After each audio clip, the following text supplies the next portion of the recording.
మాజీ ముఖ్యమంత్రి వైఎస్ జగన్మోహన్ రెడ్డిని అప్రతిష్ట పాలు చేయాలనే ఉద్దేశంతోనే ముఖ్యమంత్రి చంద్రబాబు నాయుడు ప్రభుత్వం టీటీడీ నెయ్యిలో కల్తీ జరిగిందని ఆరోపణలు చేస్తున్నారని జలదంకి మండలం వైసీపీ కన్వీనర్ ఇస్కా మదన్ మోహన్ రెడ్డి ఆరోపించారు. మంగళవారం జలదంకిలో విలేకరుల సమావేశం నిర్వహించారు. ఈ సందర్భంగా ఆయన మాట్లాడుతూ ఉదయగిరి నియోజకవర్గ వైసీపీ ఇన్ఛార్జ్ మేకపాటి రాజగోపాల్ రెడ్డి ఆదేశాల మేరకు ఈ కార్యక్రమం నిర్వహిస్తున్నామన్నారు.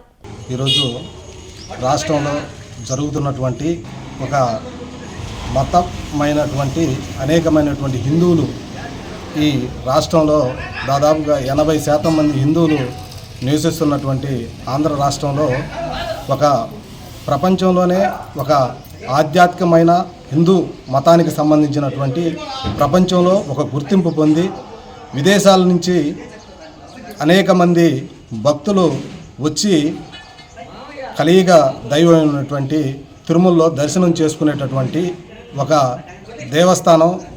ఎన్నో సంవత్సరాల నుంచి భక్తులు ఒక ఆయన దైవంతో దర్శించుకొని ఆ ప్రసాదాన్ని తీసుకొని పోయి ఎక్కడ మధ్యలో కూడా దాన్ని తాకుండా పవిత్రంగా ఇంటికి తీసుకొచ్చి అక్కడ ఇంటి దగ్గర పొంగలు పెట్టుకొని పొంగలు పెట్టుకున్న తర్వాత ఆ ప్రసాదాన్ని కూడా తినటం కూడా జరుగుతూ ఉంటుంది.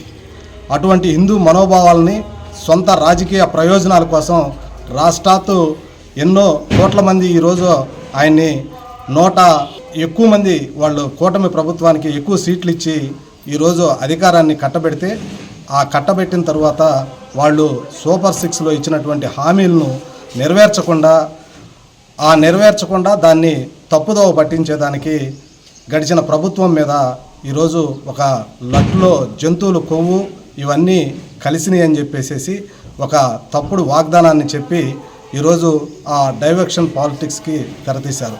దీని మీద ఈరోజు వాళ్ళు ఒక సిట్ను ఏర్పాటు చేసిన తర్వాత ఆ సిట్ మీద ఈ 1000 కోట్లు ఈ జంతువుల కొవ్వును కలిసింది, చేపలను కలిసింది, ఇవన్నిటి మీద ఒక సిట్ ఏర్పాటు చేయడం జరిగింది. సొంతగా రిటైర్డ్ జడ్జితో ఒక సిట్ను ఏర్పాటు చేశారు. ఏర్పాటు చేసిన తర్వాత ఇది జరగలేదు, ఇక్కడ చేసినటువంటి ఈ ప్రభుత్వం వేసినటువంటి సిట్టు వల్ల పూర్తిగా కూడా దీన్ని తప్పుదోవ పట్టించి గడిచిన ప్రభుత్వం మీద ఒక నెపం నెట్టాలి, ఆ ప్రభుత్వం మీద ఈ నెపం నెట్టాలనే ఉద్దేశంతో చేస్తున్నారని చెప్పి ఈ మన వైఎస్ఆర్ కాంగ్రెస్ పార్టీ తరఫున సుప్రీంకోర్టులో ఒక ఫీల్ దాఖలు చేయడం కూడా జరిగింది.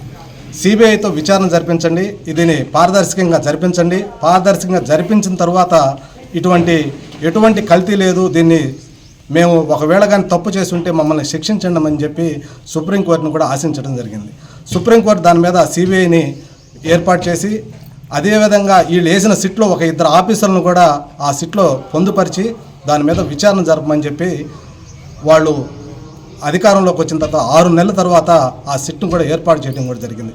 సుదీర్ఘంత వాళ్ళు సిట్టు సిబిఐ 2 కలిసి పూర్తిగా కూడా వీళ్ళు జూలై నెలలో ఒక ఏర్పాటు చేసి దాని మీద ఈ మధ్యకాలంలో దాన్ని సిబిఐ కూడా ఒక ఛార్జ్ షీట్ దాఖలు చేయడం జరిగింది. ఛార్జ్ షీట్లో కూడా ఎక్కడా కూడా ఇటువంటి కల్తీ జరగలేదు.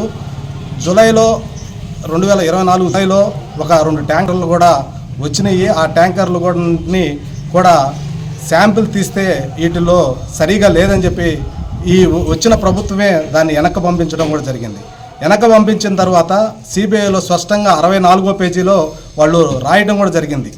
ఏమని, శ్రీకాళహస్తి దగ్గర శ్రీ గురు రాఘవేంద్ర స్టోన్ కషర్స్ అక్కడ ఆ ట్యాంకర్లను నిలిపిన ట్యాంకర్లను అక్కడ పెట్టి మళ్ళీ అదే ట్యాంకర్లని ఒక వారం తర్వాత మళ్ళా దాన్ని చేసి దొడ్డిదారిన టీటీడీలోకి పంపించడం కూడా జరిగిందని సిట్ 64వ పేజీలో ఖచ్చితంగా కూడా దాన్ని మెన్షన్ చేసినటువంటి ఇది కూడా ప్రతి ఒక్కరికి కూడా దానికి సంబంధించిన ఛార్జ్ షీట్కి సంబంధించినటువంటి పీడిఎఫ్ కూడా విలేకరులకు కూడా పంపించడం జరుగుతుంది.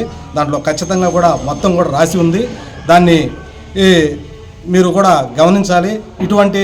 మళ్ళా ఇప్పుడు కొత్తగా నిన్న ఏం చెప్తున్నాడు, ఈ బాత్రూమ్లకు వాడేటటువంటి యాసిడ్ కానీ కొరవాటికి సంబంధించినటువంటి వాటి అన్నిటితో కూడా కలిపి జంతువులకు కలపలేదు, వీటిని కలిపి మళ్ళీ నెయ్యి తయారు చేశారని చెప్పేసి నేను చెప్తా ఉన్నారు.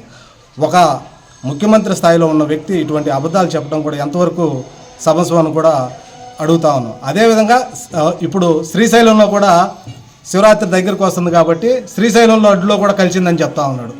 ఒక షిట్ వేయలేదు, దాని మీద ఎటువంటి ఆధారాలు లేవు, దాని మీద ఒక ల్యాబ్ టెక్నీషియన్ కానీ ల్యాబ్లో కానీ ఎక్కడా కూడా ఎటువంటి విచారణ జరగకుండా ఒక హిందూ మనోభావాలను దెబ్బతీసే విధంగా ఈ విధంగా మాట్లాడటం ఎంతవరకు కరెక్ట్ అని చెప్పి కూడా తెలియజేస్తూ ప్రతి ఒక్కరూ ఆలోచించాలి. ఇటువంటి దేవుడి మీద రాజకీయాలు వదిలేసి మీ సొంతంగా జగన్ చేసినటువంటి అభివృద్ధి ఉంది, దాని మీద దానికన్నా మిన్నంగా మేము చేస్తున్నామని చెప్పుకొని ప్రజల్లోకి పోవాలే తప్ప ఇటువంటి హిందూ మనోభావాలు దెబ్బతీసే విధంగా చేయకూడదని చెప్పి కూడా అనుకుంటూ సెలవు తీసుకుంటాం.